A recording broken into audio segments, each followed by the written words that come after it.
Welcome to my channel. இன்றைக்கி நம்ம ஹெல்த்தியான கீரை பொரியல் எப்படி செய்கிறதுன்னு பார்க்கலாம்.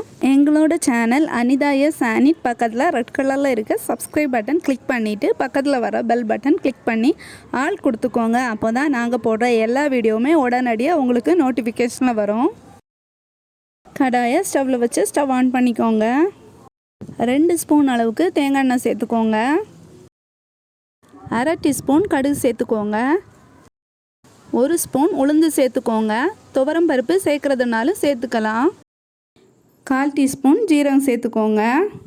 சின்னதாக கட் பண்ணி வச்சுருக்க ஒரு பச்சை மிளகாவை இதில் சேர்த்துக்கோங்க. இதை லைட்டாக ஃப்ரை பண்ணிக்கோங்க. ஒரு கைப்பிடி அளவுக்கு சின்ன வெங்காயத்தை கட் பண்ணி வச்சுருக்கேன். இதையும் இதில் சேர்த்துக்கலாம். கோல்டன் ப்ரௌன் ஆகிற வரைக்கும் ஃப்ரை பண்ண வேண்டாம். லைட்டாக இதெல்லாம் மிக்ஸ் ஆகிற அளவுக்கு ஃப்ரை பண்ணால் போதும். ஒரு கொத்து கறிவேப்பிலையை கிள்ளி சேர்த்துக்கோங்க. இதோட 3 பல் பூண்டை தள்ளி வச்சுருக்கு. இதையும் இதில் சேர்த்துக்கலாம். இதையும் நல்லா ஃப்ரை பண்ணிக்கோங்க. கீரையில் புழு ஏதாவது இருக்கான்னு பார்த்துட்டு அதை எடுத்து வேஸ்ட்டில் போட்டுட்டு பேலன்ஸ் இருக்கிறத நல்லா வாஷ் பண்ணி எடுத்துக்கோங்க. கீரையை சின்னதாக கட் பண்ணி எடுத்துக்கோங்க. கட் பண்ண பிறகு வாஷ் பண்ணக்கூடாது. இப்போது கட் பண்ணி வச்சுருக்க கீரையை இதில் சேர்த்துக்கலாம். கீரையில் முதல்ல உப்பு சேர்க்கக்கூடாது. முதல்ல பார்க்குறதுக்கு நிறைய இருந்தது மாதிரி இருக்கும். பிறகு வதங்கின பிறகு கம்மியாகும். அதனால முதல்ல உப்பு சேர்த்திங்கன்னா கீரையில் உப்பு அதிகமாக தெரியும். அதனால லாஸ்ட்டாகவே உப்பு சேர்த்துக்கோங்க. இது இப்போது நல்லா மிக்ஸ் பண்ணி விட்டுக்கோங்க. இந்த மாதிரி நல்லா மிக்ஸ் ஆன பிறகு கொஞ்சோண்டு தண்ணி தெளிச்சுக்கோங்க.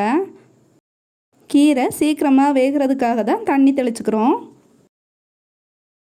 இதையும் நல்லா கலந்து விட்டுக்கோங்க. கீரை 3/4 பங்களவுக்கு வெந்துடுச்சு. இப்போது 1/4 டீஸ்பூன் மஞ்சள்தூள் சேர்த்துக்கோங்க. இதையும் நல்லா மிக்ஸ் பண்ணி விட்டுக்கோங்க. உங்களுக்கு காரம் அதிகமாக தேவைன்னா மிளகாத்தூள் சேர்த்துக்கோங்க. பச்சை மிளகாவோட காரமே இதுக்கு கரெக்டாக இருக்கும். நான் இப்போது இதில் தேங்காய் சேர்த்துக்க போகிறேன். ஒரு கைப்பிடி அளவுக்கு தேங்காய் சேர்த்துக்கோங்க. மிக்சியில் அரைக்கிறதுனா ஒரு தடவை ஆன் ஆஃப் பண்ணிக்கிட்டாலே போதும். இதெல்லாம் மிக்ஸ் ஆகிற அளவுக்கு நல்லா மிக்ஸ் பண்ணி விட்டுக்கோங்க. கடைசியாக தேவையான அளவுக்கு உப்பு சேர்த்துக்கோங்க. உப்பு நல்லா மிக்ஸ் ஆகிற அளவுக்கு கலந்து விட்டுக்கோங்க.